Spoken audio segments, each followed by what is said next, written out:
This is Charlie Parsons for Boxing Social in association with Betfred. Back off Abu Dhabi, you are Frank, and you're on a red carpet here in London. It's launch week for Eubank Jr. against Jr-Benn. What a week it is. How are you? I'm good, mate. I'm feeling fresh. Like I say, was out in Abu Dhabi. Lots of work going on over there for the November 5th Bivol Ramirez fight, but back here for a massive fight week, and doesn't get much bigger than this. Well, before we go into this week, we're going to have to go straight on the breaking news that's come out today. We sort of already had a gut feeling that it was off, but Tyson, Fury, Anthony Joshua, as of now, we're hearing is off. Sort of what can you tell us on that? I think Eddie said he hasn't heard any more from George Warren since about Wednesday. Yeah, look, I mean, these things can be spoken about for days and days and days. Ultimately, we were interested in making a fight. We were working closely with George Warren, had good dialogue with him and the team. But the truth is, you have got a man in Tyson Fury who changes his mind every day, sets deadlines every day, and that's what he does with everything. And ultimately, people aren't just going to be pandered by what that man says. Aren't just going to work towards what Tyson Fury says. Yeah, fair play, he's a champion, but AJ's still a huge commercial star in the sport. Sorry.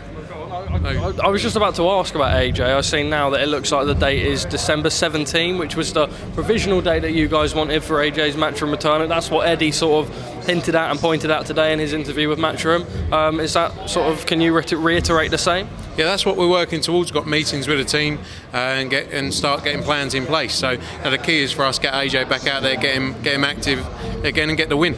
Arena-wise, what would we be looking at that? Because obviously it's been a very long time now since Josh has fought at the O2. He's been stadium, but December's an awkward time to do a stadium fight. The Principality's got a roof, but people do wonder whether AJ could still do the Principality, etc., etc. Would that be an O2 or a Principality fight?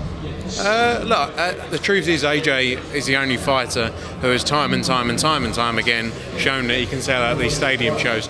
Yeah, complete honesty, I think that would most likely be an arena show, but it all depends on the final opponent. But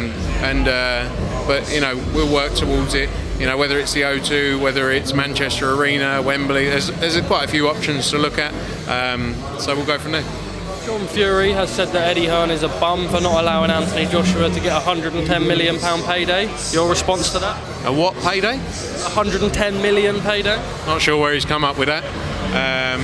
Again, if he was as good at maths as he was a boxer, he probably wouldn't be a boxer, would he?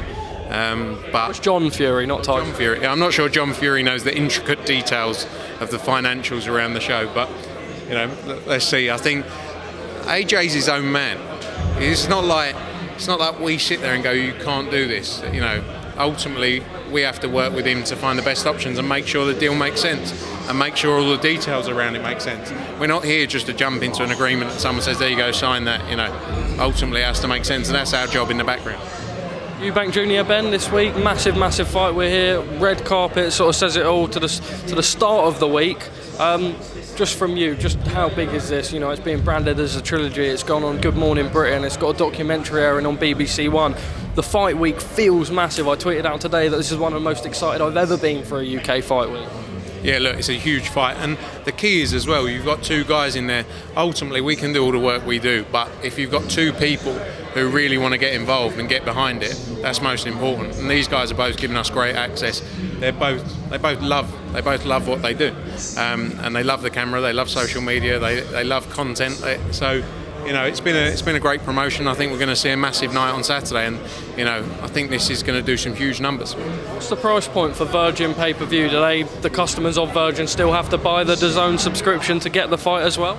Yes, I read it earlier, just like everyone else. So you get a month subscription as part of it. Same model they use in the US on DAZN, and same model they use. I think ESPN Plus use the same model as well.